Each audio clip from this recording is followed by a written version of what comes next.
Welcome to the Sports on Pulse. I'm Gary Osman. Thank you for staying with us. And today we do some rugby. The Africa Bronze Cup is something we've been talking about for the past fortnight. And now Ghana and Mauritius will be clashing in Saturday's final at the Indom Sports Stadium in Elmina. The Eagles of Ghana will fancy their chances of lifting the 2018 Rugby Africa Bronze Cup on home soil after whitewashing Rwanda 57-0 in the semi-finals. The Eagles, who are the lowest ranked team in the tournament, were organized in the back row, solid in the center and efficient in attack. Despite the emphatic semi-final win, head coach Lavmo Kuzerero expects more from Ghana in the finals against Mauritius. We're going back to the drawing board. We still have a lot of things to work on that we didn't put out today, right? So we're going back and we fix them.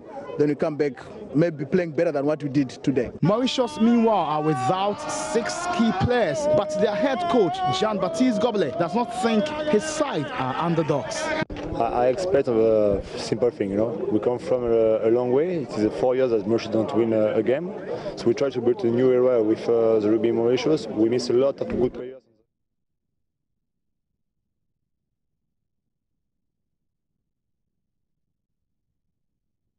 On the phone now is Herbert Mensah, president of the Ghana Rugby Football Union. Hello, Herbert. Welcome to the JoyNews channel. Hello. Yes, welcome to the JoyNews channel, Herbert. Thank you. Right. So, Ghana versus Mauritius. What do you think are the chances of the national team? Well, I think that they have a good chance, but we're the massive underdog. As you know, on previous occasions, we're the lowest ranked team in the tournament. And I think that the players flew the national flag the other day in the way they played such an inspired game. The question, can they do it twice in such a big tournament? And this will be difficult, but we are gone well prepared for it, strategically and tactically. We have our Zimbabwe coaches, and now we've also got assistance of one of the top UK coaches as well, trying to analyze weaknesses in the opposition game, so that we can try and see if we can spring an upset. Obviously, it also depends on the condition. We were hoping for good West African weather in 30-35 degrees centigrade, high humidity, but it's been raining so hard that it swings back in their favor. And last night, I think 5 or 6 of the players went to a hotel to eat with the whole team and contracted a little stomach virus. So we're hoping they overcome all of that. We don't make excuses for that at all. It is what it is, and we have a squad of 25, so everybody will be ready. I mean, anybody who has been monitoring the Ghana rugby scene knows that there's been a spurt, a growth in the last 2 years or so, and it's definitely because organization has been good. But where do you situate the growth of the sport if you look at the sub-region, for example? I missed that. How do we see the state of the sport? Is that right? Yes. The state of the sport here is like all minority sports. They're driven by a group of people.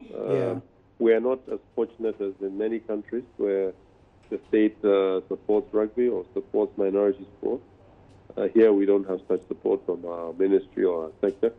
So you're trying to develop a complete structure, infrastructure, grow through children all the way up by private sector funding and enthusiasm and goodwill. So we are not in the same situation as other countries. But, those who really love sport and really understand sport take a different approach than politicians do. And therefore, I am happy. The growth within the children's areas and school areas has been high in terms of getting schools to add it to part of the daily curriculum. And the formation of the league, the way the league has been developing is very positive. The development of the female league, we're one of the only countries with a female league at the moment, is also very, very positive. So we're laying the seed for the proper future. The fact that we are here now means that we're just 4 or 5 years ahead of our schedule in terms of being able to win the regional cup and now part of the continental bronze trophy. We are many years ahead of schedule, and that can only be good. Right.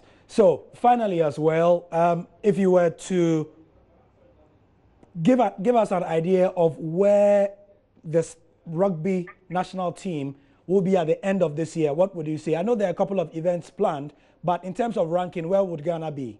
What are you looking at?